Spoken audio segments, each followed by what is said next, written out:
Hello students, today we are going to study antitussives.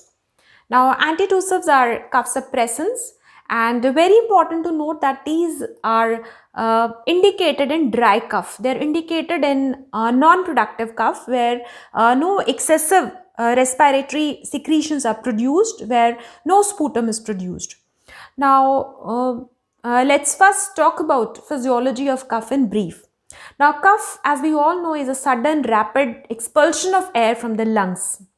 Now, this violent rapid expulsion of air at an amazingly high speed of about 100 miles per hour, it clears the throat and respiratory passages of all the foreign particles, microbes, irritants, fluids, and excessive mucus. Now, very important to note that cough is of two types. One is a productive cough, other is a non-productive cough. So let's first talk about the productive cough. Productive cough is a wet cough because there is increased secretion of mucus in the respiratory tract. Productive cough is low pitched, that is sound of cough is low compared to the non-productive cough. Now, this cough is beneficial as the respiratory passages content or respiratory secretions are coughed out from the trachea into the pharynx, and from the pharynx these respiratory secretions are either swallowed or they are coughed out, that is spitted out or removed. On the other hand, non-productive cough is the dry cough. No excessive secretions are there in the respiratory tract. Now, pitch is high, that is high sound of cough compared to the wet cough, and since there is no excessive secretion in the respiratory tract, hence no sputum is produced in the non-productive cough. Now, thus chronic non-productive cough may lead to airway mucosal damage, which further causes mucosal inflammation and which further causes increase in the secretion of mucus. Now, this non-productive cough, it causes discomfort to the patient and it reduces the quality of life. And thus, antitussives are the cough suppressants. They should be used only for the dry cough or if the cough is excessively tiring, disturbs the sleep, or if cough is hazardous, that is harmful, for example, because of hernia, because of the associated hernia, piles, ocular surgery, etc. Now, when we talk about the mechanism of action of antitussives, centrally acting antitussives, for example, codeine, suppress the cough reflex by depressing the cough center, while the peripherally acting antitussives like prinoxidazine desensitize airway mucosal receptors that reduce the generation of impulse in the lungs and thus suppress the cough reflex. Now, let's talk about the classification of antitussives. As already discussed, these are of two types, centrally acting and peripherally acting. Centrally acting antitussives are of two types, narcotic and non-narcotic. Under narcotic, we have drugs like codeine. Codeine is the key drug. Codeine and folcodeine, ethyl morphine.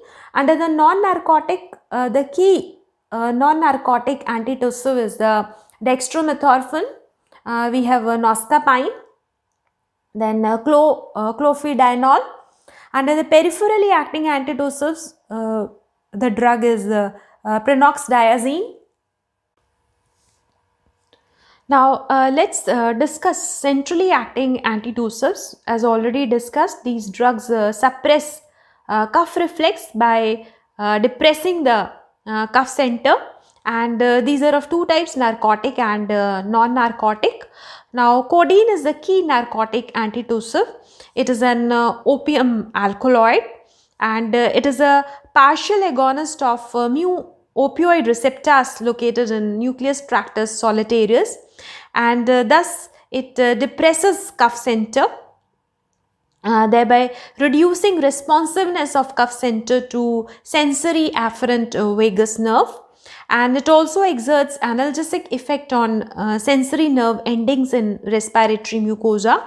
And further, codeine also reduces mucus production and increase mucociliary clearance, which reduces the requirement of cough reflex.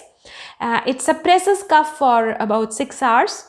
Constipation is the main drawback of codeine. Now, abuse liability of codeine is low, and respiratory depression is seen only at very high doses. It is contraindicated in asthma, and it should also be avoided in children. Now, the next narcotic antitussive is the Folcodine. Now, Folcodine is similar to codeine in antitussive efficacy. However, it is longer acting. Duration of action is for 12 hours. It has no analgesic or addicting property. Now, talking about ethyl morphine, it possesses a similar antitussive and respiratory depressant property as of codeine. However, it is less constipating compared to codeine.